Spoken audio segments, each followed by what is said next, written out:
Բարի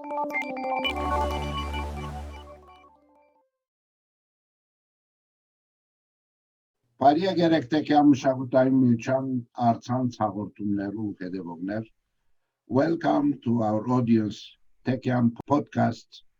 Continue with our regular guest, Tony Halepli. He's a Montrealer, engineer, businessman, and an angel for Armenia. He's coming with this podcast communicating good news to Armenians.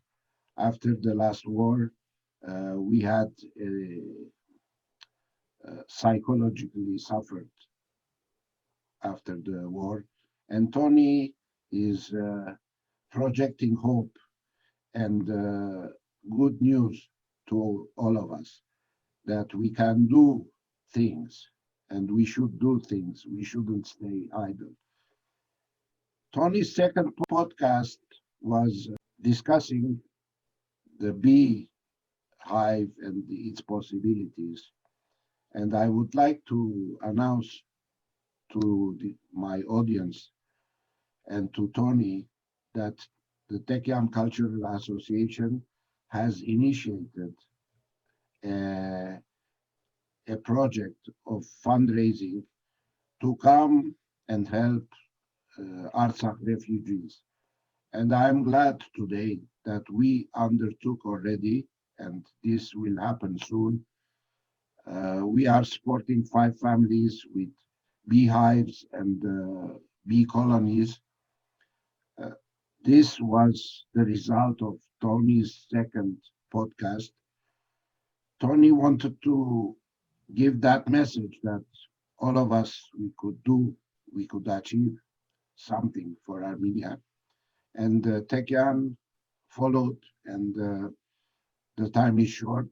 I know we have a month to initiate any bee-related projects, and that's what Tekian did, Tony.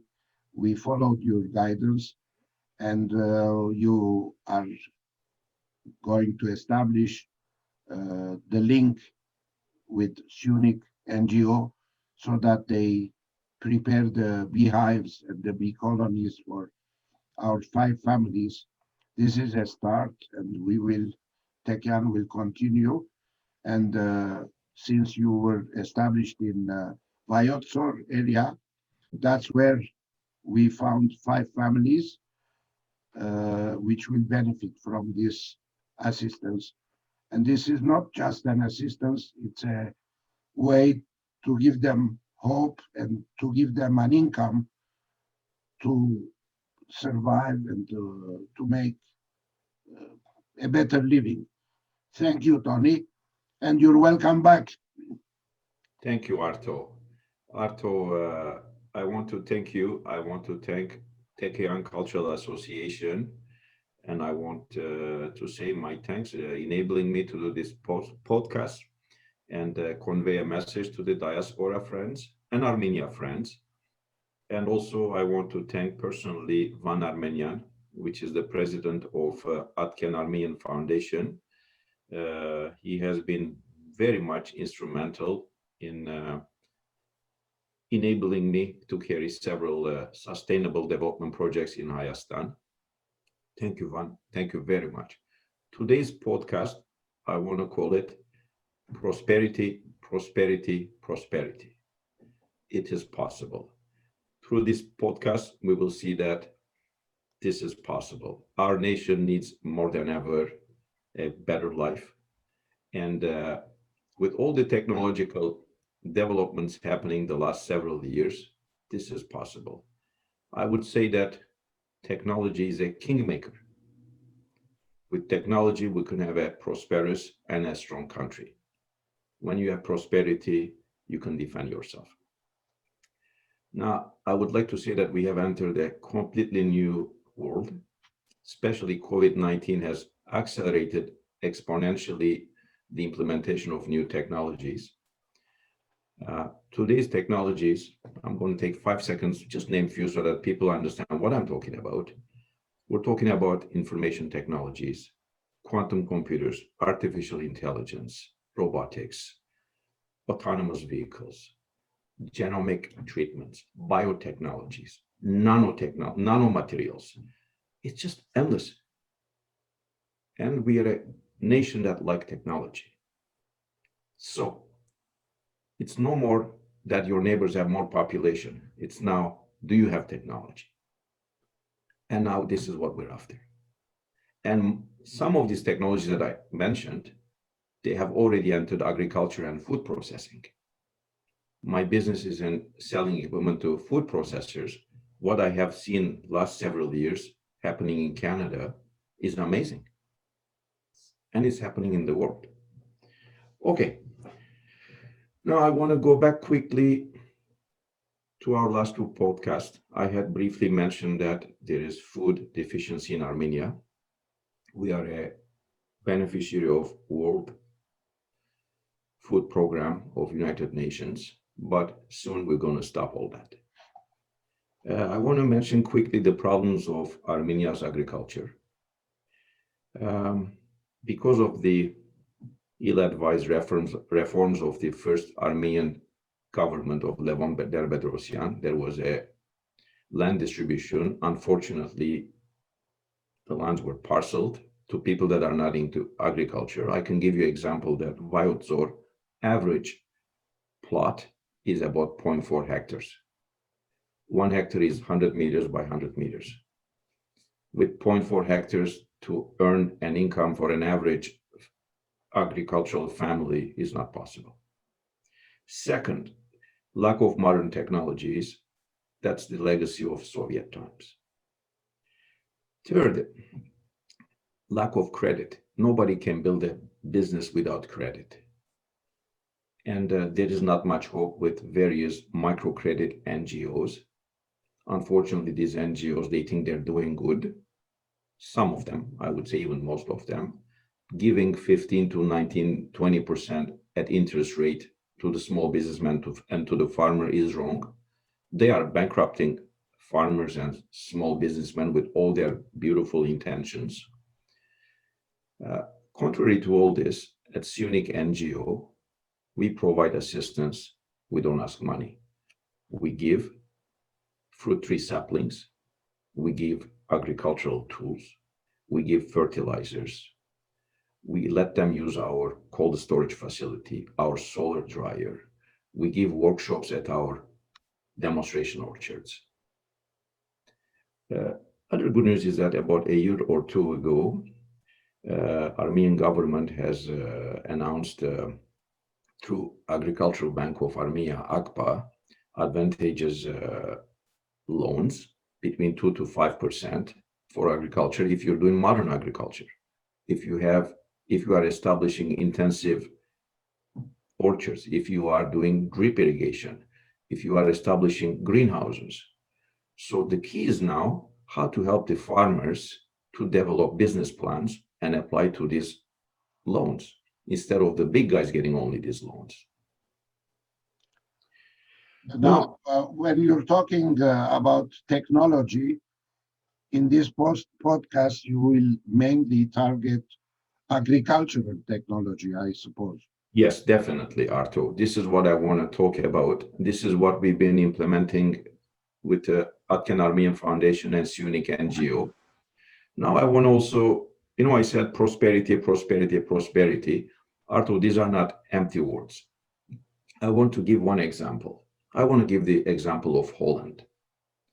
Holland in agricultural efficiency is the number one in the world, and by far. I'll give numbers. Holland, a tiny country, in 2019, and my numbers can be verified by anybody, they exported 95 billion euros agricultural products, 95. This is about 140 billion Canadian dollars. This is about 115 billion US dollars they exported in 1 year, 2019. Now, Holland is about 39% bigger than Armenia in land mass, square kilometers, only 39%. And they succeeded all these exports. Around 42,000 square kilometers. Yes, Arto. And they've done all these exports after feeding 17 million Dutch people. And we have only 3 million to feed. So it shows you, people have to imagine. People have to imagine. If we imagine that we can do it, if the Dutch made it, why don't we make it? We can make it. We have the diaspora. Okay. And I will say one more thing. Armenia has sun advantage. I have read about a year ago a study paid by the European Union that made the solar map of Armenia. And that map shows that per square meter, the average of Armenia receives 72% more solar energy than the average of Europe. Definitely much more than Holland. Yeah, Holland is not Italy. Okay, now I want to also mention that we have huge export possibilities, Arto. Look, once our containers reach Iranian ports, please, I ask anybody to look at the map, how close we are to the huge Asian markets, India, China, Pakistan, billions of mouths. And also, we know that world's economic center of gravity is shifting towards these countries. This is a fact. We have to think long term. India, it is expected in 5 to 10 years to have a lot of problems with its groundwater. We have a role to play. We have to fill in that gap before others fill in that gap. Now, people may say that the naysayers, cargo container cost is prohibitive from Armenia. It's not true. I do bring goods from Armenia, and it costs me about $1,000 more per 20-foot container to bring from Armenia instead of bringing from Italy or Greece. But once you put valuable goods in a container, valuable agricultural produce, not tomatoes, that container, once it is worth $60,000, $80,000, $100,000, the $1,000 difference is worth nothing. It's not a subject we're talking about. Now, what are valuable agricultural products? High market value products: wine, brandy, flowers, dry fruits, essential oils, asparagus, berries, gourmet mushrooms, honey, royal jelly, bee pollen, bee propolis, and so on. The list goes on. The problem is in our minds. So technology is there, markets are there. Now, Arto, I want to talk about Suniq NGOs, demonstration orchards. These were. Let me intervene. Please. Yes, of course. Pashinyan lately had a speech, and he said that we have one of our wealth, other than minerals, we have water resources, and mentioned also that 40% of our agricultural fertile lands are not irrigated. Water is not reaching there. So that means you are saying what Pashinyan said, that we have the potential, but we are not exploiting it. So I'm wondering if that fertile land of Holland is as good as ours. I don't know how good is our fertile lands. I know Artsakh had good fertile lands, but Armenia is kind of more arid, rocky. Arto, with all the technologies that we have today, we can look at each parcel of land and see what it can produce best. Now we have the technology. We can do soil analysis. We can do water analysis. We have data. In computers, we can put years of data. So it's all possible. I am not worried the least bit. Now I want to talk about, everything is about know-how. Now I want to talk about our demonstration orchards at Suniq NGO. We started about 6-7 years ago. And year by year, we acquired more land, we planted more trees, and year by year, we brought villagers to come and have workshops, hand-on training on modern techniques. Now we have between 20 and 25 hectares of land. And we have been experimenting with various techniques successfully. And we have brought intensive roots. 2 years in a row, we brought 4,000 and 8,000 intensive roots. If people ask what are intensive roots, Arto, these are roots that are well adapted for cold climate. They resist bacteria. So if you graft traditional Armenian plums, apricots, apples, pears, you're going to have a better yield. So this is part of the technology. If you teach our people modern pruning techniques, you start making dwarf trees so the tree doesn't grow in every direction, right? You can have more first grade, second grade harvest. These are the various techniques we're talking about. Now, Arto, I'm going to say something very, very interesting. The Dutch, they conquered their seas, they increased their land capacity. It's something between 25 to 35% of Holland is conquered land over the last 2-3 centuries. Israel has conquered its desert. Now we are to conquer our hills and mountains. For example, this year at Suniq NGO, we have moved further up in our lands towards the hills. We brought water. This year, 2021, we have planted 1,300 fruit trees more up on our hills. And what are our successes? 2020 is the year where, after some number of years, our trees started growing and we had our first harvest. We had 19,400 kilos of fruit harvest. We had 13,000 kilos of onions, and we distributed them during COVID-19 and Artsakh war to the needy families. And since our trees are becoming more mature and they're going to give more kilo per tree harvest, this year, 2021, 2022, we're going to have a lot more harvest. Those orchards belong to Suniq NGO, yes. NGO, mostly subsidized by your family and yourself and Yes. friends. Yes, and also several, as I mentioned before, European NGOs, Swiss, Dutch, German, they have helped over the years, Suniq NGO, and they're still helping.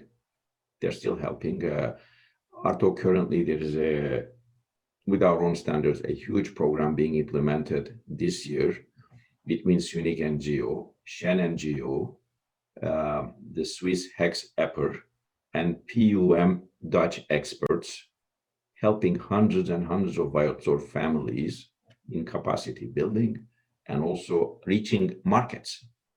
Because if you don't have capacity, you're a lone farmer, you have a couple of 100 kilos of produce, Yerevan tradesman, businessmen are going to send a truck.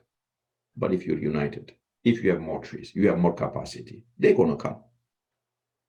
So this is what we are after this year. This is the year where, after so many years of planting trees, we're starting to have capacity. This is a very important year. C'est une année tournante. Things are turning around for Vioxor. So you're uniting producers. Of course, unity. And as you know, in many countries, including Canada, agricultural cooperatives play a very big role, right? And we have to go that way. In formerly Soviet Armenia, unity reminds them of Soviets, and it's a bad word. You see, Soviet kolkhoz and all these agricultural things, it's a bad word. But now we have to move beyond that. We are a bunch of businessmen, we get united. Suniq NGO and our European partners and Afghan Armenian Foundation, we want to create many successful farmers that are businessmen. I will give you one example, Arthur. I want to talk about our nursery. For the last several years, every year we have freely given 12 to 15,000 fruit tree saplings to our farmers. Over 3-4 years, multiply, these are huge numbers. This year we're giving 9,000 traditional saplings and 3,000 intensive root saplings. Just to make it interesting, I would say a sapling that has intensive roots and a nice traditional tasty Armenian fruit grafted on it, I would compare to Ben Johnson's legs and Einstein's brain, just to make it more visible. So Arto, for example, these fruit tree saplings are going to be distributed from our nursery, Suniq NGO's nursery, and a village called Get Up Nursery. Get Up Nursery belongs to one of our former beneficiaries, Mr. Aram Hakobian. He was a beneficiary, now he's a businessman. That's what we want. That's what we want, Arto. We want to create independent businessmen, but still united in a cooperative together, helping each other. We buy fertilizer cheaper. Trucks come from Yerevan to us. Together we use cold storage facility. Together we use solar dryer, which I'm going to come to those in a minute. This is our concept. Now, this gentleman got bigger how? He acquired more land or planted more on his land? Yes, he had his land and he was taught how to multiply roots and graft them and then create his own nursery and start selling to the other villagers saplings. He was a beneficiary, he learned the technique. For example, I said we brought 4,000 plus 4,000, 8,000 intensive roots, Dutch roots.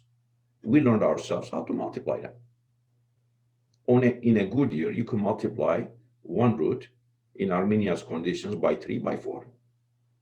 Agricultural is a beautiful business if you have technology and the will, and you have credit. And we don't want to bankrupt our farmers. We're giving them free for now, as much as we can afford. Arto, now I want to talk a little bit about fruit value chain.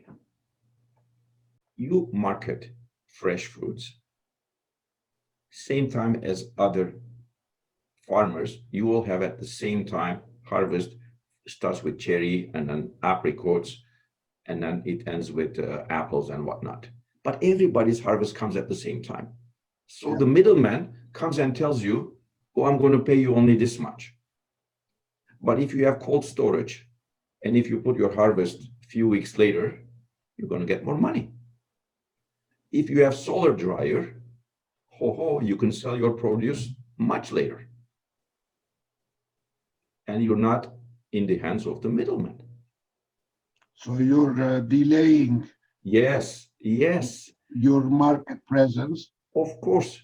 This is Arto how we protect our farmers. Now, I want to talk about Suniq NGO's cold storage facility. This was established with help with our Swiss partners, Hexaper. We thank them very, very much. It has one-time capacity of 100 metric tons. This means at any given time, you can put 100 tons of fruits. But since during the season, we rotate fruits, we start with cherry, we go on with apricot, plum, apple, pear, and so on. Our total capacity is 300 metric tons, 300,000 kilos in a year. And our cold storage facility represents 50% of all cold storage facilities of the Vayozor province. You see what an NGO can do to the local economy. So all these small producers are using the facility. Several of them, yes, several of them. I wish we could establish more cold storage facilities. I wish we could establish more solar dryers. Now I'm going to talk about Suniq NGO's solar dryer. It was built by help from Atgen Armenian Foundation. And there is a plaque at the entrance to the memories of Van Altunyan, my grandpa, and our Komidas Vartabet. They were friends. They were together grabbed by the Turkish police or military on 24th of April 1915. And during that exile, they were inseparable. They were together.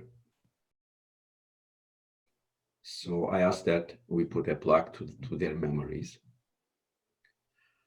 Our capacity is 60 metric tons, which is 60,000 kilos of dry fruit per year. It has come.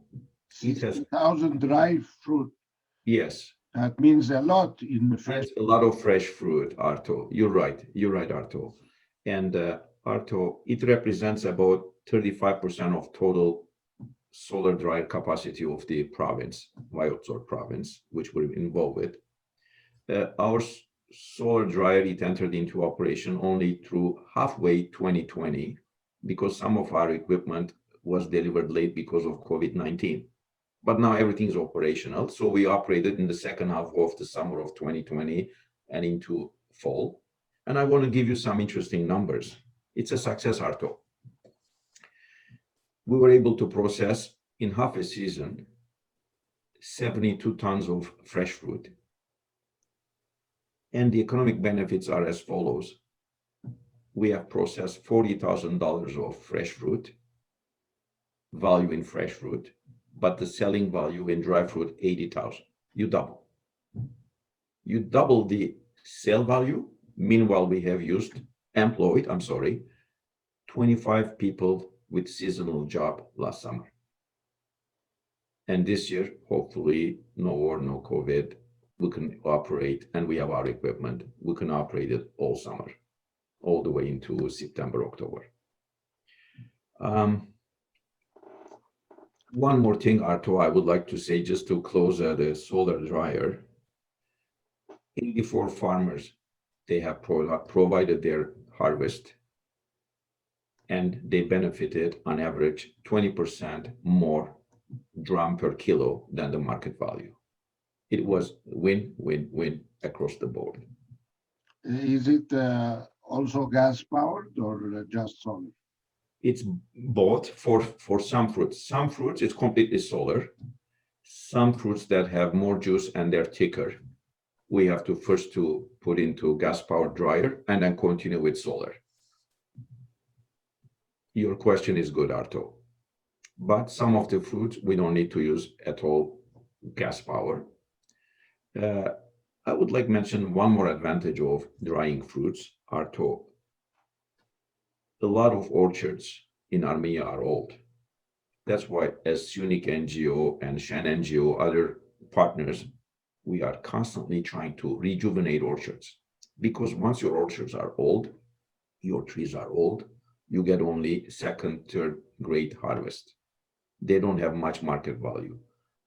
In many villages in Armenia, I've seen on the ground, apples and whatnot on the ground, nobody's picking them up because they're third grade, fourth grade.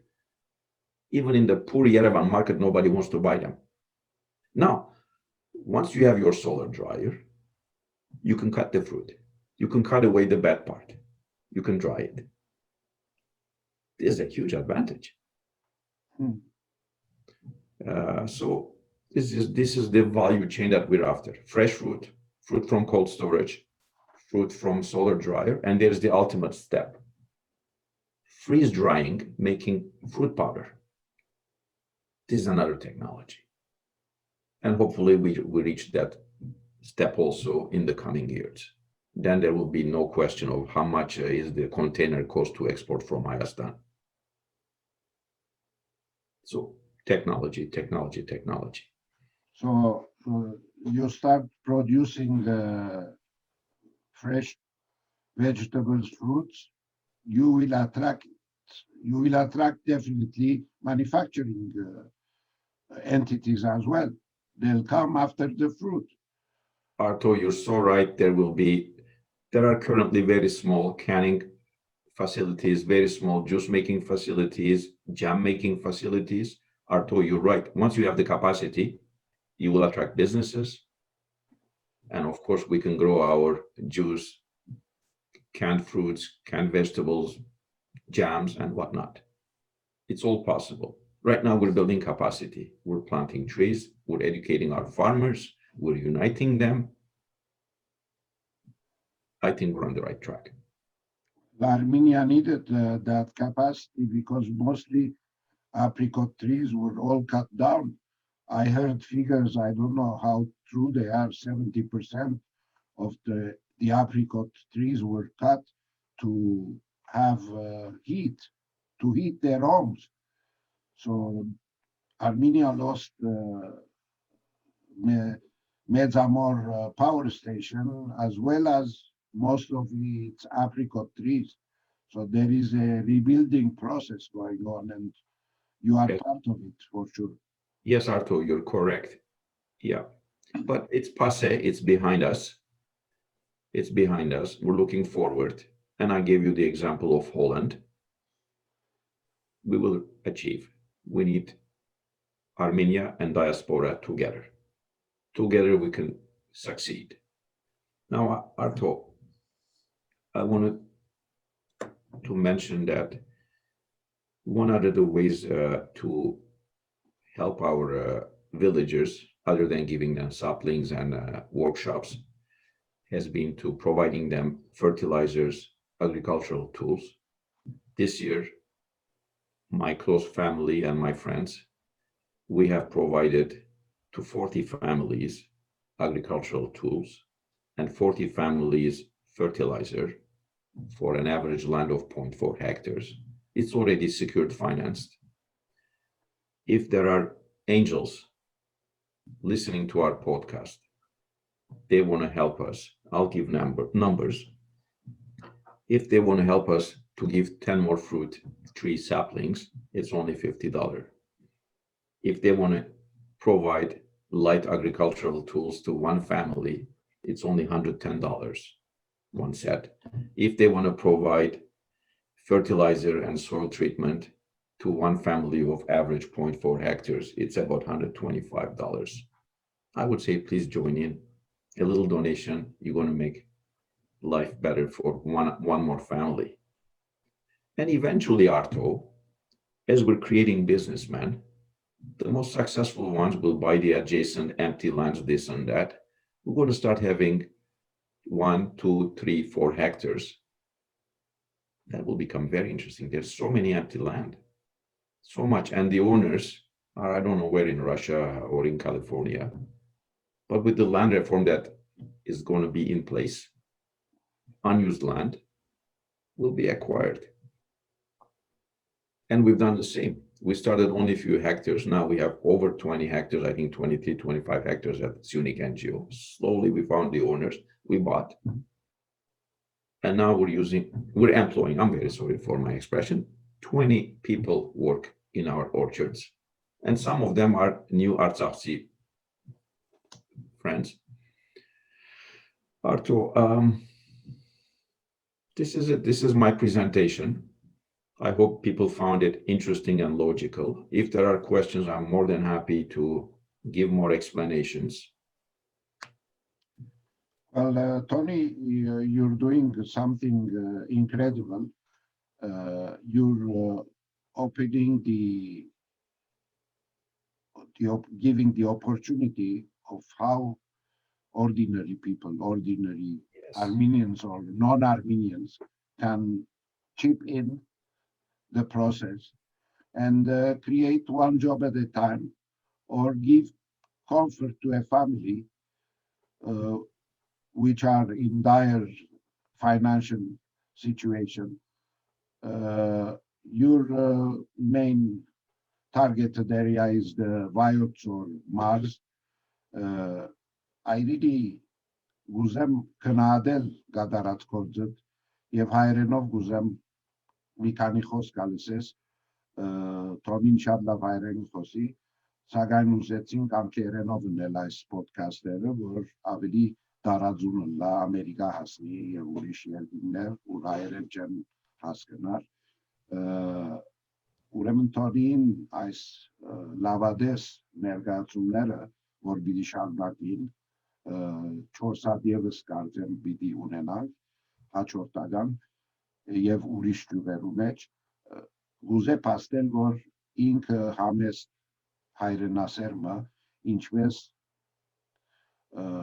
ցերկերս սոտեց ասենք եւ հասավ օգնության իր հայրենագիցներուն մենք բախտավոր ենք հոս որ այդ լաքշերին ունենք մեկ սուրճ զոհենք օրական եւ Թոնիի ծրագիրներուն օգնենք եթե գփապակիկ Թոնիին միջոցով պիտի տեսնենք հասցեները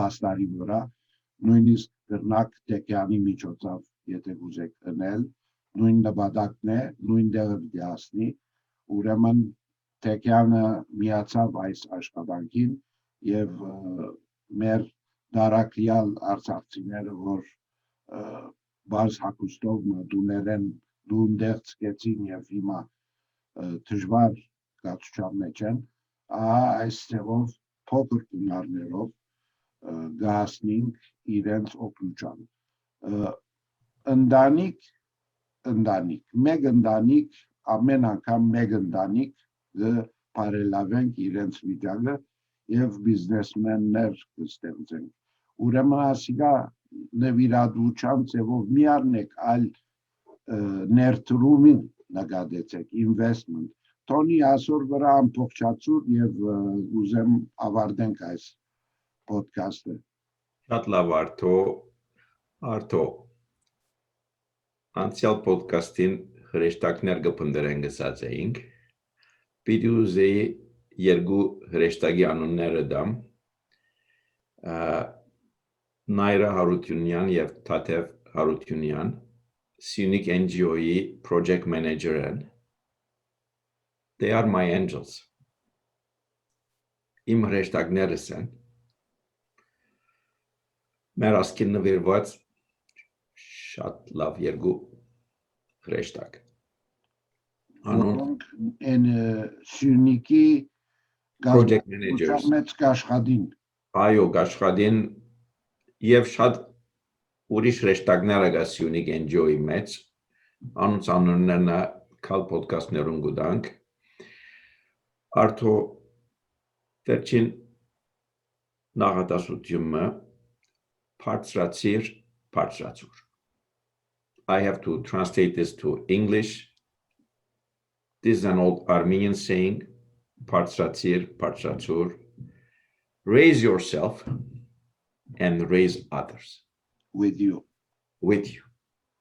This is my final word let's implement it Thank you very much Arto Շնորհակալ եմ Tony շարունակել լավ գործդ եւ թիվ 4-ին կսպասենք Շատ լավ Arto